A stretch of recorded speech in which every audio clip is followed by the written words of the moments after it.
Railway विभागाने 2008 मध्ये भरती प्रक्रिया राबवली होती.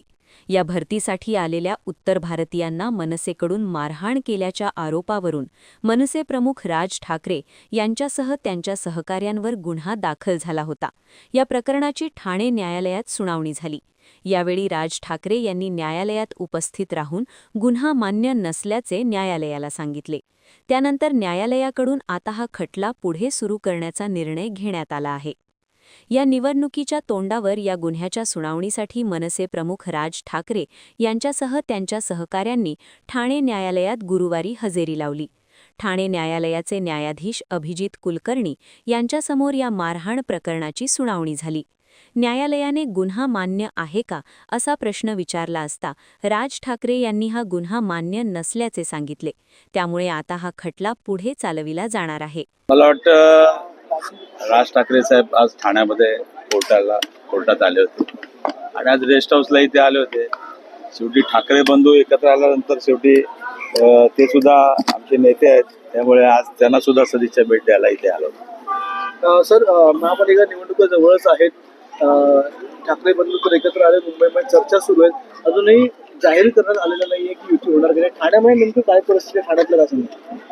ठाण्यात चांगली परिस्थिती आहे, मुंबईला पण चांगली परिस्थिती आहे, महाराष्ट्रात सुद्धा चांगली परिस्थिती आहे.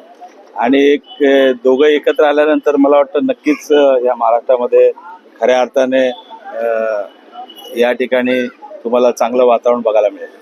सर, ठाण्यामध्ये जो ठाकरे दणका आहे, जो विरोधकांना या प्रकारे शिवसेना नंतर आले, ठाकरे दणका त्यांना बसून महापालिकेत काही सत्तांतर होण्याची शक्यता 1001% ठाणे महापालिका असेल, मुंबई असेल, इतर महापालिका असतील, नक्कीच या महापालिकेमध्ये खऱ्या अर्थाने दोन ठाकरे बंधू एकत्र आल्यामुळे नक्कीच त्याचा फायदा होईल. सर, नाशिक सारखी तपोवन येथील ठाण्यातील मेंटल रुग्णालय येथे जे आहे ते हजारो पेड जे आहे ते कत्तल करण्यात येणार आहे. विकासांच्या नावाखाली मला वाटतं आता मतदारांना मी आवाहन करेल की खऱ्या अर्थाने आता मला वाटतं त्यांनाच कत्तल करण्याचं या मला वाटतं इलेक्शनला नागरिकांनी करावं. कारण तुम्ही बघितलं असेल की आज हजारो झाडं घोडबंदरला त्या ठिकाणी कापली, त्यानंतर या ठिकाणी नाशिकला कुंभमेळ्यासाठी कापली जात आहेत. मेंटल हॉस्पिटलच्या इथे जे काय नवीन प्रोजेक्ट रेल्वे स्टेशनचा होतोय तिथे सुद्धा त्या ठिकाणी येते. तुम्हाला आठवत असेल ज्यावेळेला टी चंद्रशेखर या ठाण्यामध्ये आले होते त्यावेळेला ती झाडं, मोठमोठी झाडं आपण काढून त्याचं त्या ठिकाणी हे केलं होतं. तीच मला वाटतं हे करायला पाहिजे होतं, परंतु मनमानी चालू आहे, दादागिरी चालू आहे, सत्तेचा गैरवापर चालू आहे. नक्कीच या ठिकाणी लोक या मतदानाच्या द्वारे त्यांना दाखवून देतील. ठाण्यामध्ये महाविकास आघाडीच्या माध्यमातून कशा प्रकारे रणनीती आखली जाईल आणि येत्या काळामध्ये काय भूमिका असेल महाविकास आघाडीची आणि काँग्रेसचं जर इथला जो चालेल त्यांना एकत्र? तुम्हाला थोड्या दिवसात समजेल. सर्वच एका दिवशी होणार नाही, दररोज तुम्हाला बातम्या लागतील, त्यामुळे तुम्हाला समजेल. आरामात चालवायला ठेवलेलं ट्रायल ठेवलेलं आणि जज साहेबांनी अशी कमेंट केली की लवकरात लवकर मॅटर संपू शकेल, तुम्ही रेग्युलरली अटेंड करा. राज साहेबांनी काय उत्तर नाही, ते आलेले 5 मिनिटामध्ये जज साहेब आले आणि मग त्यांनी ते त्याला विचारलं की गुन्हा कबूल आहे की त्यांनी नाही सांगितलं. चार्ज फ्रेमिंग म्हणतात त्याला. चार्ज फ्रेम झालेला आहे, तर पुढचं मॅटर पोस्ट होईल ट्रायलसाठी. पुढची सुनावणी कधी आहे काय सांगता? अजून तारीख पडलेली नाही. थोड्या वेळामध्ये मला ज्युनियर सांगतील थोड्या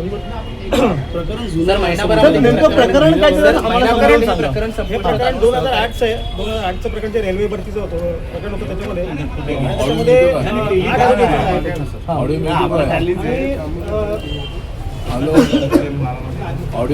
8 जण टोटल आरोपी आहेत आणि त्यांना 1 ते 7 जण जे आहेत त्यांना पण आज कोर्टासमोर हजर करण्यात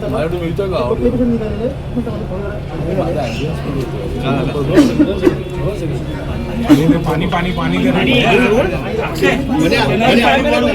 एक पायरी वरती उभे एक 8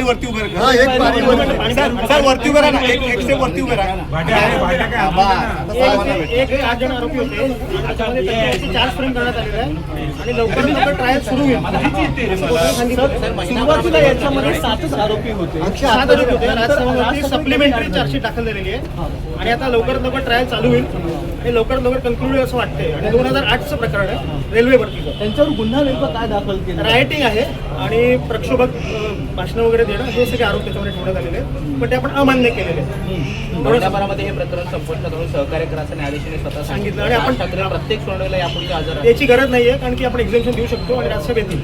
राजूरकर साहेब 18 वर्ष लागली या संपूर्ण प्रकाराला हिअरिंगला येण्यासाठी आणि 18 वर्षानंतर हे प्रकरण बाहेर आलं. 2019 मध्ये चार्जशीट दाखल झाली आहे. त्याच्यानंतर प्रकरण हळूहळू सुरू झालं. त्याच्यामध्ये अनेकशे आरोपी होते, सापडत नव्हते. प्रोक्लेमेशन काढलेलं, प्रोक्लेमेशन काढल्यावरती ते लोक आज कोर्टामध्ये हजर झालेले. बऱ्याच लोकांनी प्रोक्लेमेशन कॅन्सल केलेले आणि आता सगळे आरोपी हजर झाल्यामुळे असं एक प्रकारे वाटतं की गुन्हा लवकरात लवकर ट्रायल चालेल आणि मॅटर संपेल. सर, जिस तरीके से राज ठाकरे आज खुद थाने कोर्ट में जो है उपस्थित थे, 2008 का मामला जब रेलवे भर्ती में जो है उनके कार्यकर्ताओं द्वारा की मारहाण की गई थी, आज जिस तरीके से कोर्ट में खुद उपस्थित है, क्या कुछ माननीय न्यायालय ने जो उनको आदेश दिया? वही मैंने अभी जो हो रहा है अभी कि 2008 का जो रेलवे भर्ती का जो था राइटिंग की गई थी, आज कोर्ट में चार्ज फ्रेम हुआ है और चार्ज फ्रेम होते वक्त साहब को जब भी पूछा गया कि आप गुनाह कबूल किया, तो उन्होंने गुनाह कबूल नहीं किया, गुनाह कबूल किया. इसके लिए जो ना कबूल करते तो उसको चार्ज फ्रेमिंग बोलते हैं. आगे मैटर बढ़ेगा अभी ट्रायल के लिए. माननीय न्यायालय ने ये भी कहा कि आप हमें सहकार्य कीजिए. मामला जो है भी उसमें आरोप है तो सहकार्य करना पड़ता है, हर आरोपी को कोर्ट में आना पड़ता है, पर कभी भी वो उसमें एग्जामिशन ले सकते हैं और ट्रायल बढ़ेगा आगे. अभी मुझे नहीं लगता कि साहब को हमेशा आने का जरूरत है. विदाउट साहब के प्रेजेंस के भी ये मैटर चल सकता है. NTV news Marathi, Thane.